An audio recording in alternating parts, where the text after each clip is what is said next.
하나님이 또 온 세상에 비를 주셨습니다. 이 비로 강릉의 가뭄이 해결되었으면 좋겠습니다.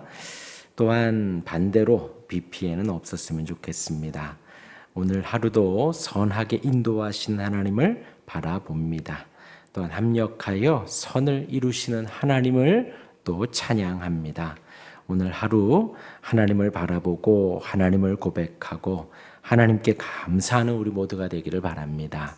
하나님은 나의 왕이시고 나의 아버지이십니다. 하나님이 나의 하나님입니다. 그것이 우리가 고백하는 바예요. 세상 사람들도 하나님을 고백을 합니다. 교회를 다니지 않는 사람들도 믿지 않는 사람들도 하나님을 인정하고 하나님을 고백해요. 그러나 그들과 우리가 다른 것은 그 하나님이 나의 하나님이시라는 것입니다. 2000년 전 돌아가신 예수님이 나의 주님이시라는 거예요. 또한 이 시간 성령께서 함께 하시는 그분이 나의 성령 하나님이시라는 것입니다. 그 하나님이 나의 하나님, 나의 아버지, 나의 왕이십니다. 하나님께서 우리를 책임지시고 걸음걸음 인도하십니다. 그 하나님을 찬양하고 경배하는 우리 모두가 되시기를 간절히 바랍니다. 오늘 본문 말씀을 가지고 담대함이라는 제목으로 잠시 나누겠습니다. 우리 1절 보면요. 악인은 쫓아오는 자가 없어도 도망하나 의인은 사자같이 담대하니라 했습니다. 성경에서 악인이라 하면 예수를 믿지 않는 사람입니다. 죄를 짓는 사람입니다. 또 하나님을 경외하지 않고 이웃을 사랑하지 않는 사람입니다. 그들은 쫓는 자가 없어도 도망할 수밖에 없습니다.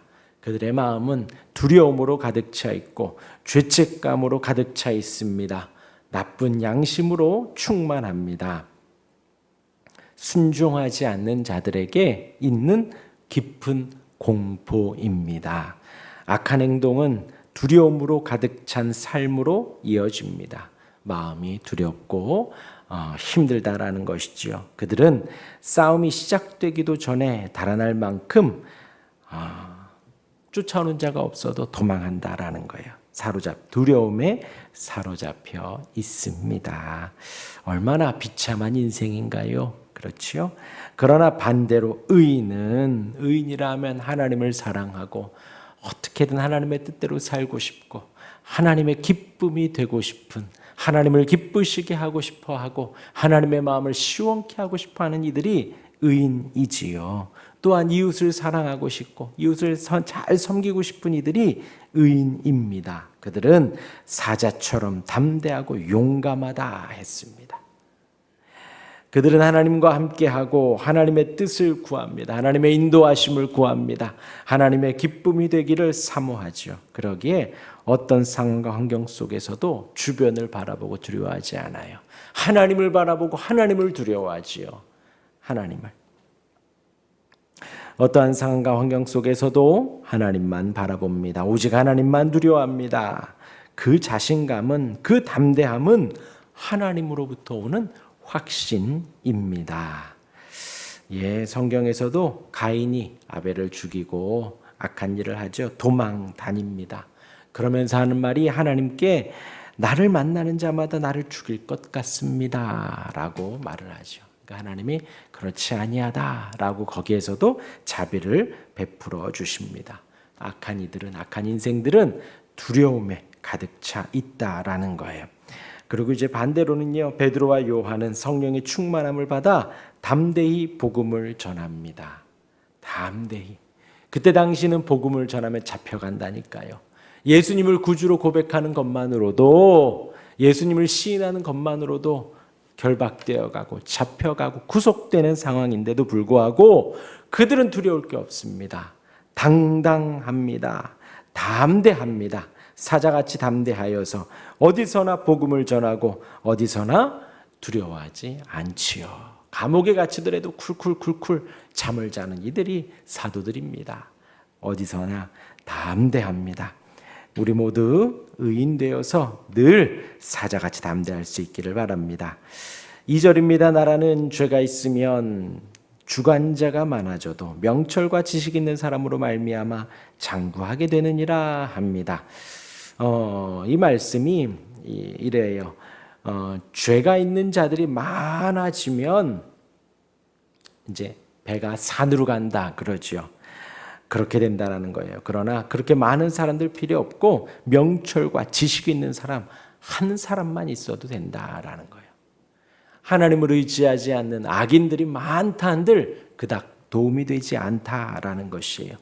하나님을 사랑하고 하나님을 경외하는 명철과 지식과 지혜 있는 사람 그 한 사람만 있으면 나라가 장구하게 된다라고 표현을 합니다.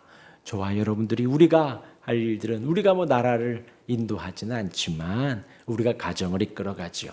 우리가 이 한 세계 나라는 한 사람을 이끌어갈 때에 명철과 지식과 지혜를 가지고 이끌어갈 수 있기를 바랍니다. 그러한 자들은 하나님의 뜻 가운데 담대합니다. 담대합니다. 그 은혜를 쫓는 우리가 되기를 바랍니다. 이어서 3절입니다. 가난한 자를 학대하는 가난한 자는 곡식을 남기지 아니하는 폭우 같으니라 했습니다. 얼마 전에 폭우가 왔었지요. 폭우가 오고 비가 갑작스레 막 스콜성으로 많이 오니까 산이 무너지고 농작물들이 다 물에 잠기고 하는 피해를 보았지요. 그와 같습니다. 그와 같습니다. 어떤 것이요? 가난한 자를 학대하는 가난한 자.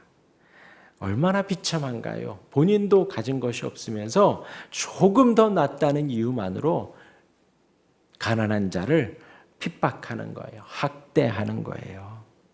자비 없이 괴롭히는 것입니다. 얼마나 못됐나요? 얼마나 못됐나요? 아주 악한 상황입니다. 못된 사람이에요. 절대로 그러면 안 됩니다. 사람과 사람은 하나님의 형상대로 만들어졌기에 우리는 존중하고 우리는 높여주고 우리는 하나님의 뜻대로 대해 주어야 합니다. 그것이 하나님의 뜻이에요.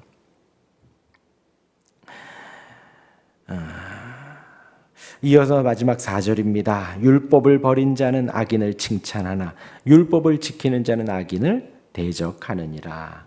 율법을 버린 자는 악인을 칭찬합니다. 율법을 버린 자가 누구죠? 악인이에요. 악인은 악인을 칭찬한다라는 거예요. 잘한다, 잘한다, 잘한다. 로마서에도 나와요. 악한 사람들은 서로 잘한다, 잘한다 하면서도 악한 사람이 악한 일을 하고 있음을 서로 알지도 못한다라는 것이에요. 율법을 버린 자 악한 사람은 악한 사람을 칭찬하고 지지합니다. 하나님의 명령에 순종하는 것을 버리는 자들, 하나님을 경외하고 사랑하기를 버린 자들, 똑같이 악인들은 칭찬하고 그들 편에 서게 됩니다. 그들 편에. 그러니까 우리가 사실 대화를 해보면요, 딱 둘밖에 없어요. 중도는 없습니다. 하나님을 사랑하고 경외하느냐, 하나님을 등지고 악하냐, 이 둘밖에 없습니다. 우리가 누구를 만나고 대화를 하더라도 그 둘밖에 없어요. 그런데 이제 상대의 말에 그래 내가 가만히 있으면 사실 가만히 있으면 긍정하는 거예요. 긍정하는 거예요. 율법을 버린 자들 악인을 칭찬하는 자, 악인을 지지하는 자. 그냥 가만히 있어도 사실 지지하는 거라니까요. 악인을. 상반절은 그것을 말을 하고 반대로 율법을 지키는 자, 하나님을 경외하고 하나님을 사랑하는 자, 그런 사람들은 악인을 대적합니다.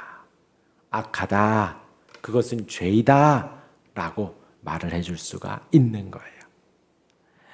그들은 악한 율법 위반자들에 저항하며 정의를 세우려고 합니다. 우리가 얼마나 악한지 몰라요. 우리 인생들이요. 믿는 우리들도 악하지요. 악한 본성이 남아있기 때문에 우리의 입술로도 죄를 짓고 우리의 눈빛으로도 죄를 짓고 우리의 행동으로도 죄를 짓습니다. 그렇기 때문에 우리는 저항해야 합니다. 저항하고 계속해서 정의를 세우기 위해서 말을 해야 해요. 아침에도 우리 새벽에도 기도하러 나오는 이 시간에도 우리는 사실 저항해야 합니다. 우리의 육신은 더 자려고만 하죠. 우리의 육신은 더 쉬려고만 합니다. 좀 더 눕자, 좀 더 자자. 그러나 저항하고 일어나고, 하나님을 등지고 욕하는 이들 사람들은 깔깔거리고 좋아합니다. 그러나 우리는 그것은 죄야 라고 그 모임에서 왕따를 당하고 사람들이 손가락질을 하더라도 악한 것은 악하다, 죄는 죄다 말을 해줄 수 있어야 한다라는 것입니다. 우리는 의인이고요. 우리는 하나님을 따르려고 합니다. 그럴 때에는 하나님의 정의를 말을 해야 합니다. 하나님의 뜻을 말을 해줘야 합니다. 율법을 버린 자나 악인을 두둔하거나 율법을 버린 자거나 지지하거나 칭찬하는 것은 하나님을, 의인을 대적하는 것과 같습니다. 그러지 말아야 합니다. 이런 이들, 하나님 안에서 율법대로 살려고 하는 이들은 언제나 담대합니다. 악인을 대적하면서도 사자같이 담대합니다. 하나님의 편 안에 있기에 많은 사람들이 나를 손가락질 하더라도 담대하게 의로움을 말을 하는 거지요. 주 안에서 담대한 우리 모두가 되시기를 주님의 이름으로 축원합니다. 아멘. 기도하겠습니다.